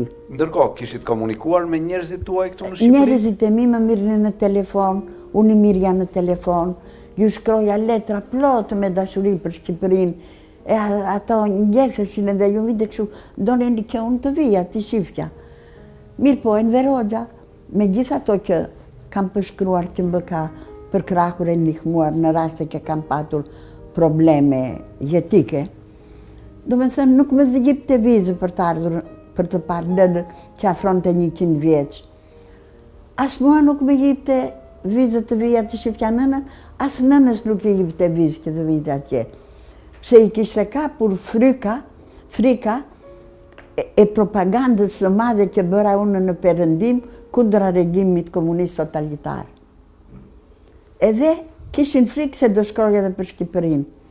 Po unë për Shqipërinë, çdo gjë që shkroja, pse kisha miqësi me shkrimtarin më të madh francez të kohës, të asaj kohe, Gilbert Mury, i cili ishte i smajtës, edhe më thoshte, Aglaia, ti bën shumë më mirë që shkruan ato që shkruan për Shqipërinë, se unë Shqipërinë e njoh shumë mirë. Unë jam bik i gusht me Enver Hoxhën, dhe sa herë kam shkuar me gruan atje, unë rinë në shtëpinë e tij, nuk vetëm në hotel. Edhe më thoshte bën mirë që shkruan sepse është e vërteta, edhe e dija unë se i vetmi vend që qëndroi besnik premtimeve tona në luftën nacionale shqiptare për një shoqëri të drejtë njerëzore, ishte Shqipëria, kurse Shqipëria ishte burgu më i madh, ishte regjimi më çnjerëzor, më i ashpër, më i egër, më pa moral. Më në fund, ambasada shqiptare vendosi t'ju japi vizën. Edhe Dimitri Lamani, edhe Javer Malua, neve duam që të shkosh, po nuk dimë pse nuk ta provohet, më thoshin. Po me siguri do ta dinin, pavarësisht kur erdhi një sekretar i ri i ambasadës, Nedret Hoxha. Erdhi ajo më thret mua edhe më thot, "Moja Aglai, ç'bëhet me juve?" tha. "Doshja juaj është bërë 3 volume." Po i thashun mua më pyesni juve të më thoni mua. Unë nuk di, unë kërkoj të vete në Shqipëri të shoh familjen, edhe nuk më japin leje. Pse nuk më japin leje? Kam bërë ndonjë gjë unë kundër Shqipërisë? Juve shikoni një pjesë e librave që kam botuar këtu në Paris, kanë stemën e Shqipërisë dhe brenda mjalt për Shqipërinë. Qarë, pse nuk u bë lejonin? Nëna 100 vjeçare po afron edhe kamerake dhe thot, nuk do të vdesi pa më parë. Thot ai, Aglai, unë thot, të jap fjallën e nderit, fjallën shqiptare, që unë do bëj çmos edhe do të zjerë vizën e pasaportin për Shqipërinë. Edhe me me sa di unë, me sa informata kam, të kërkojnë që të dënojnë me vdekje në Bullgari, do të pajisim me pasaport diplomatik. Kështu do të udhëtosh lirshëm dhe pa frikë. Mirë, faleminderit të thashun. Ika, edhe mbasi kaloj ndonjë muaj e ca, më thotë, e janë ambasadë se kam lajmë të mirë. Vete atje, përshëndesu në gëzuar, e kuptova unë që ishte për vizën, edhe ma tregon, po nuk më flet. Edhe thot, dalim, thot, në koridor. Dalim në koridor, vemi poshtë të shkallët, tha. Kur mbritëm tek shkallët e fundit, më thot, shiko Aglai, gëzojmë shumë që pata mundësinë të nxjerr pasaport diplomatik për Shqipëri, po Shqipëria nuk është ajo që mendon ti. Kur të shkosh në Shqipëri do të kesh kujdes, nuk duhet të flasësh dhe të mburësh asgjë nga perëndimi. Nuk duhet të thuash që atje ishte mirë kjo gjë, ose ajo gjë, ose kjo anë, ose... Asnjë gjë të mirë për në perëndim. E para, dhe s'do kesh pretendime asgjë, as për botim librash, as për gjë në fillim, sa të stabilizohesh dhe sa të shohin që me të vërtetë ti nuk e influencuar nga perëndimi, po vazhdon të jesh ajo luftëtare e thjeshtë, modeste të tjera. Tash unë mos jeni provokator? Ç'më thua moj Aglai, tha unë provokator? Unë kam lexuar të gjitha librat e tua, tha, frëngjisht që kanë dalë, edhe ato që kritikon komunizmin, tha, edhe ato që mbur Shqipërinë, tha, po unë pse ju vlerësoj edhe nuk dua të pësoni keq, të shkoni atje dhe befasishëm të gjindi jo situatën e reale, po situatën që juve ëndëronit, po që nuk ekziston. Pra, vendosët që të vini në Shqipëri në vitin 1978. 78.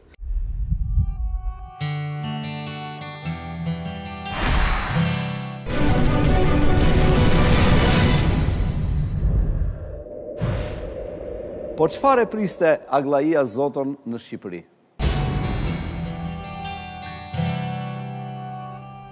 Pritja, më pritën me lule, më pritën me dhurata, më pritën...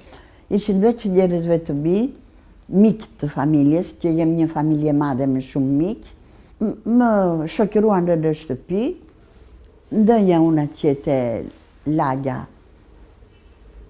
Alidemi në një apartament të mrekullueshëm vllai im, nëna më dhomë më vete, ata dhomë më vete, një dhomë tjetër, shumë. U kënaqja unë që konditat në Shqipëri nuk ishin ato shtëpit e ulta e të varfëra, kështu mobiluar mirë me mobila moderne si në Paris. U gëzova mbeta 20 ditë, po në këto 20 ditë më thresi në degën e punëve të brendshme, që ishte djali Gogonushit. Edhe më thotë, moj Aglai, si kalove, si je, fola pak më lirisht me të. Edhe më së fundi më thotë, shiko Aglai, thotë, tani para se të ndajmi, të thira që të them që kemi regullin që njerëzit që vinë nga jashtë, edhe që vinë për të kënduar, për të redhëcuar, si që vjenë ti me pasaport diplomatike, nderuar e të tjera, duam që të ambientojnë, sepse nuk janë konditat tona si konditat e Parisit. Të ambientojsh njerë me situatën tonë edhe pandaj do shkosh ku të duash pastaj, se shqiptare je, shkrimtare je. Mire thash, derisa është regulli, do vete atje që të më thoni. Më thani që do shkosh në Lushnjë. Thashun, mos shkoni në Lushnjë, të thash, mos më qoni atje, se unë kam qenë partizani dhe kam qenë, thashun, në Myzeqenë, në Saflike, në këto zorat, është fushore, thashun, nuk më pëlqen, pse nuk më dërgoni në Krujë, që është malore dhe që ka pamje, do të bëni me gjithë qef, tha, po regullat tona, tha, nuk mund të bëjmë përjashtime. Edhe vendin e njerëzve që duam të ambientojnë e të sprovojnë këtu para se të jenë të lirë, tha, është Lushja. Pas një muaji, erdhi vendimi nga Komiteti i Dëbimeve dhe internimeve, ku thoshte, Aglaia Cimozoto, me vendim numër 11 të vitit 1979, se u bë vit i ri, internohet me detyrim të paraqitet 3 herë në ditë në degën e punëve të brendshme, në mëngjes në ora 7, në drek në ora 12 dhe në darkë në ora 9:30, bestate. Edhe kështu internuar. Motivacioni ishte me gojë, vetëm me gojë që ti ke shkruar shumë libra kundra regjimit totalitar, edhe do shkruash edhe për Shqipërinë me siguri. Pra ishte një lloj izolimi ky internim që të thuhet. Internim, po në kondita shumë të mira. Më vunë në mesin e Lushnjës, tek sheshi i Lushnjës, në radhë të dytë, tek Pallati i Sigurimit të Shtetit. Po i kishin thënë të gjithë fqinjëve që kishin shtëpitë atje, të kenë kujdes çfarë flet, çfarë mendon, kush shkon tek ajo te cilët shkon, kush ka në miqësi, çfarë mendime ka. Edhe mbasi kalojnë 2 vjet, se ato ishin 12 vjet. Si e pritët ju një vendim i papritur për internim? Në një kohë që vinit nga Franca, nga perëndimi, me nga perëndimi, po me lëvdata e me dekorata e me kështu u befasova në mënyrë të tillë që thash Aglai, këtu punë e keqe ndodh, u tmerova. Megjithatë u pajtuat. Çfarë do bëja?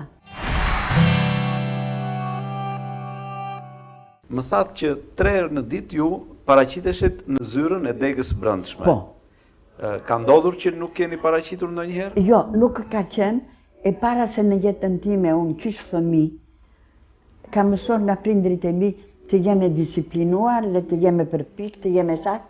Po ishte dhe komisari i degës së brendshme të Lushnjës, Shefqet Zirdelia, i cili më kishte thënë, shiko ti armik e popullit. Në qoftë se ti vonon 3 herë nga 5 minuta, neve do të dërgojmë në ato fshatra ku mishkonjat janë së aeroplani. Edhe kur vija unë, vija gjithmonë 5 minuta, 10 minuta, më shpejt edhe futesha brenda kur binte shi apo shkreptëtin të jashtë. Kur ishin të tjerë dhe thoshin ullu. Kur ishte ai më thoshte, ke ardhur për para, duhet të dalish jashtë. 5 vjetë rresht dhe 3 herë në ditë, për 5 vjetë rresht, kam shkuar 10 bij e 998 herë.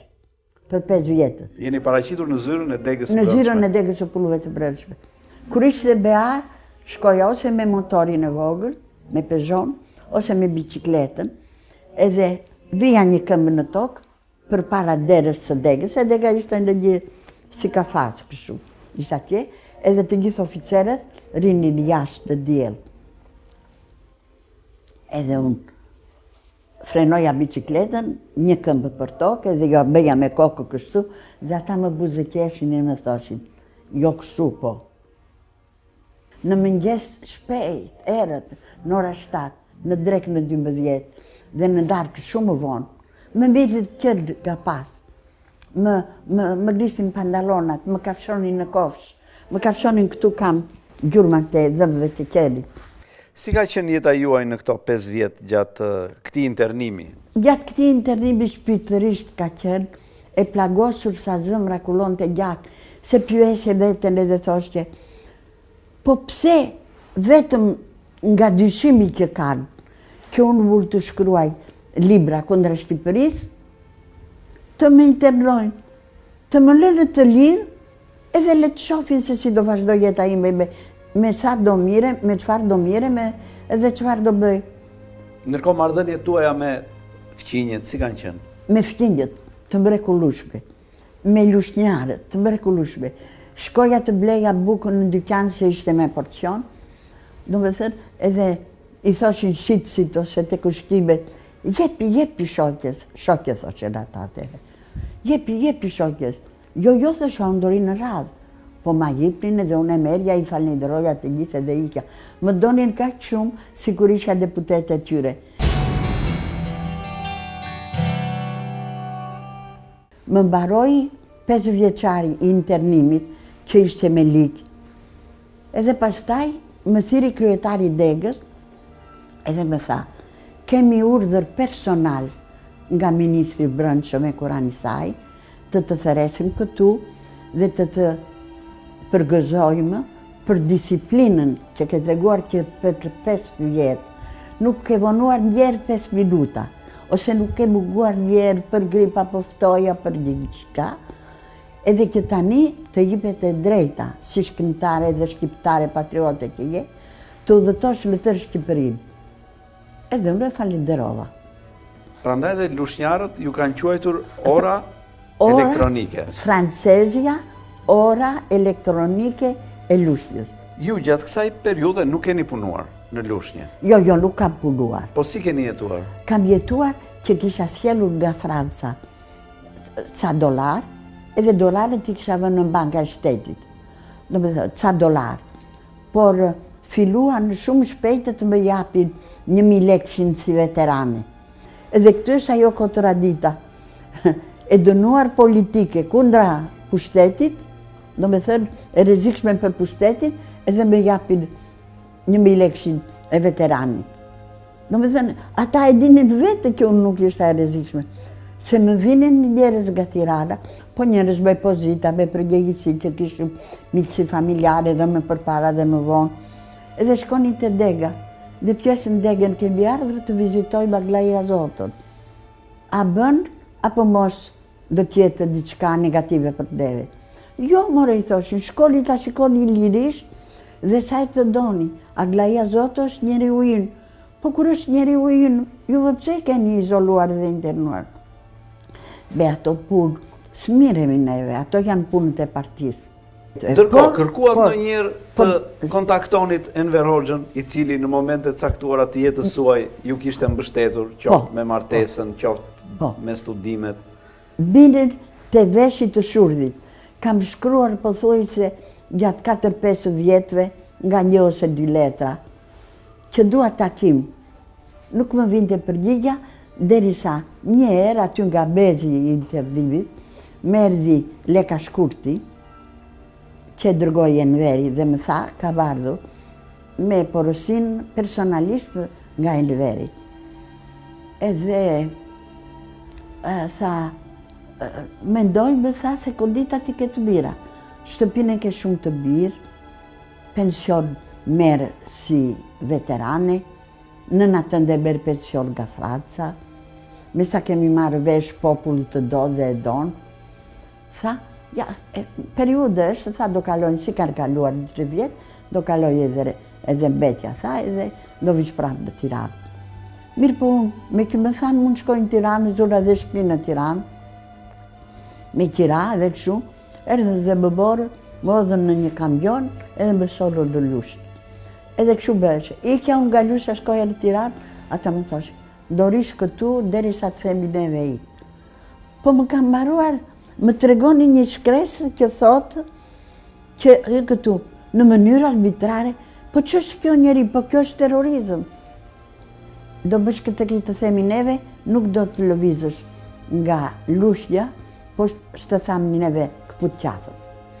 Dhe kjo zgjati deri në vitin 90, kur erdhën kur filluan të japin pasaporta, demokratike. Kërkova pasaportin dhe nuk ma hipnin. Edhe njerë tha shumë do bëjmë rrugaqe, do vete në Tiranë. I hipi unë në një autostop atje dhe vete në Tiranë dhe vete të Ministria Brendshme. Edhe, ku do shkosh më thotë ushtari atje? Do shkoj të Ministri Brendshme.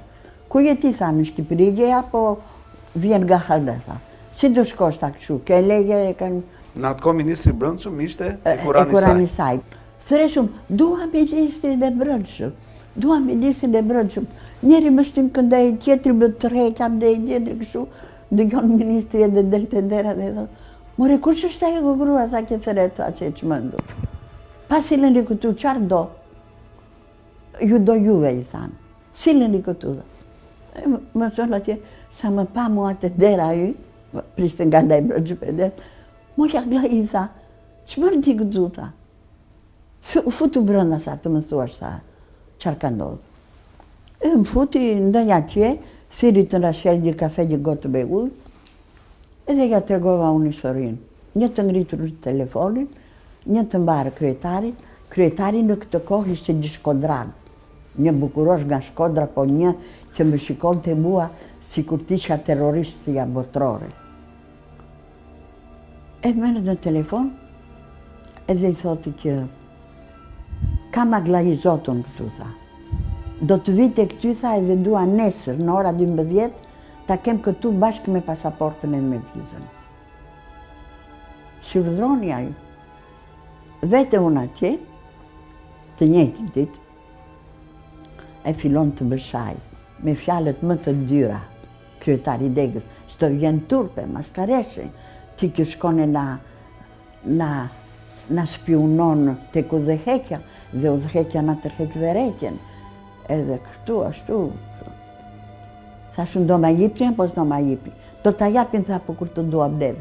E po miri, thashun, e po mirë, vetëm një të kërcitur derë, unë që prit more, prit ku shkon, te ministri, thashun. Mos shko, se do të ta japin. Të nesër me vajta dhe mora pasaporti. Megjithatë, jeta juaj pati disa momente ekstreme. Ju ikët nga Lushnja. Kishit një banesë. Vendosët që të shkonit në Greqi. Të shkoj tek Dajua, që edhe të kurojem, edhe të pushoj, edhe të ndroj ambienti, 12 vjetun, e burgosur 12 vjetë. Çfarë ndodhi me vendbanimin tuaj? Kur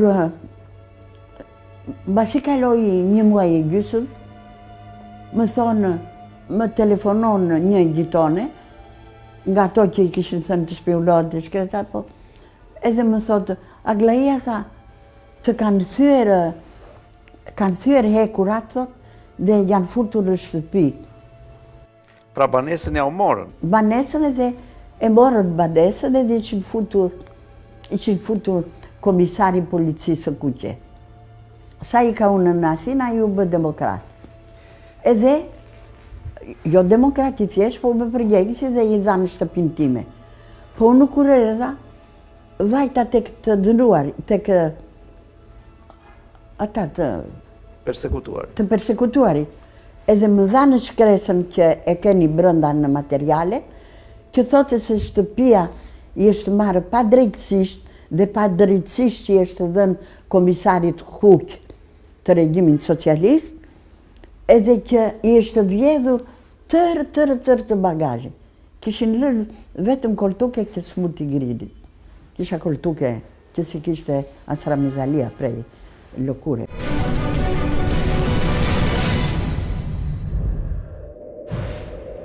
Nuk u kisha që të bëja se këtu në Lushnjë s'kisha shtëpi. Këtu në Tiranë s'kam kush më mban. Në Greqi ju jeni kthyer në një personazh për median. Një personazh interesant që më çfrytëzojnë. Janë botuar edhe mjaft shkrime ku thuhet zonja Aglaia Zoto me këtë biografi në hotelin e klosharëve. Klosharët janë Endacakët. Endacakët. Sepse qeveria greke ju ka sistemuar në një banesë mes endacakëve të tjerë. Në një nga dy hotelet që ka, edhe unë banoj në një hotel me 100 veta, të cilët janë ish narkomanët, ish alkoholikët, ish të burgosurit, ka edhe një 10 bura, midis një 2-3 gra edhe një 10 bura, që janë atje pse s'kanë stre, pse s'kanë shtëpi, kanë bërë aqë sa të meritoj një banesë dhe të mos jetoj poshtë e lartë në përvende të huaja, me njerëz të huaj.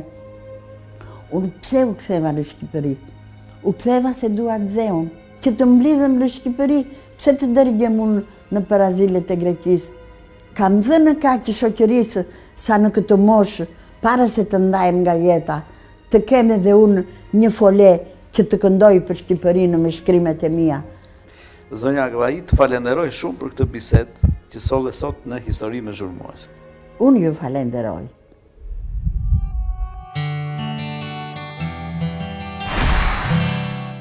Të nderuar miq, qëndruam sonte në një nga historitë më të çuditshme dhe më të veçanta të periudhës së diktaturës. Mirupafshim javën e ardhshme në një tjetër emision, në një tjetër histori me zhurmues.